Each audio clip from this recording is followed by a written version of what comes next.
Wow, what's down world? Coach Cool, Fight to Teach MMA. Today I want to talk to y'all about intimidation. Intimidation is real.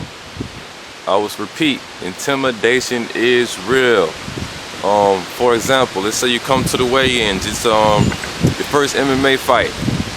And maybe you talk to the promoter, you're going up against a guy that's 2-0, which is your first fight.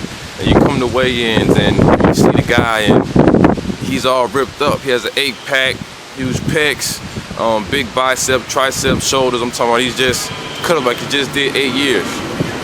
He's tatted up. Maybe has like three teardrops under his face. So there's like a big cut on his neck from when the dude tried to stab him in prison. And he's just an animal, he's just a beast, you heard me.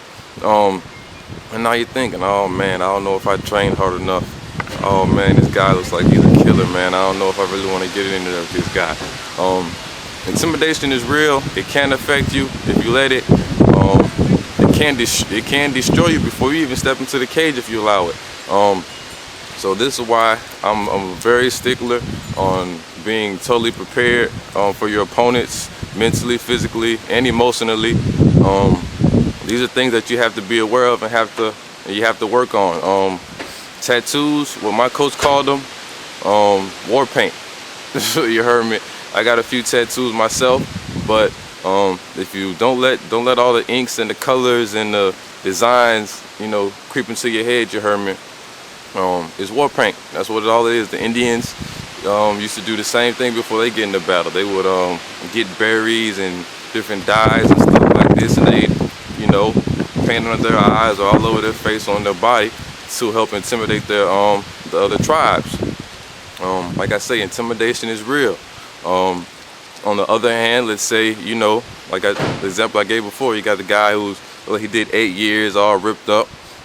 It could work against him. Y'all finally do get in the cage, and he sees that you are the superior striker, you're the superior grappler, and that's all he has is his physique. And so now he's intimidated by you because every time he goes to jab, you're counting him with an overhand right, or every time he steps in to close the distance, you're giving him a nasty mid kick to the belly, or you're giving him a nasty kick to the thigh. And now intimidation is working on him. He's thinking, damn, every time I go to make a move, I'm getting countered, or I go to punch and the guy's not there. Intimidation is real. It can happen. And like I say, that's how it works on both sides. And I may have to go a little deeper into this in another video, but yeah, intimidation, it can work on the physical side of, you're just seeing about how somebody looks and they may intimidate you. And it also works in the cage. Maybe the guy that was all cut up and looks like, he's gonna tear your head off once you get in that cage, and you find out that you're the superior grappler, you're the superior striker.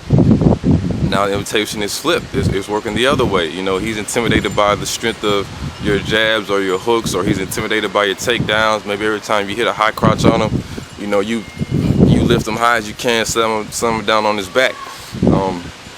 That's what I'm talking about. Intimidation, it works on both sides. I guess you could say visual intimidation and a physical intimidation. Once you finally get in that cage and start mixing it up, and you both find out, who's the more powerful striker or who's quicker, that type of thing. But intimidation is real, fighters. It's real, you heard me. So that's why you need to be in top shape. Come in, like I said, make sure you get your running in, your sit-ups, your abs, and all that stuff, all the push-ups, all that stuff there. Make sure you get them in, and be prepared, you heard me. Don't let anybody intimidate you. They may talk tough, or they may look tough, like I say, have a lot of tattoos, or maybe they have long dreads or some shit like that. Don't let none of that shit intimidate you. It's war paint, you heard me. Your mind is your strongest weapon. So make sure you train properly, you're prepared for whatever your opponent may throw at you. And don't let that intimidation get to you, guys. Coach Cool, Fight to Teach MMA, holla at me.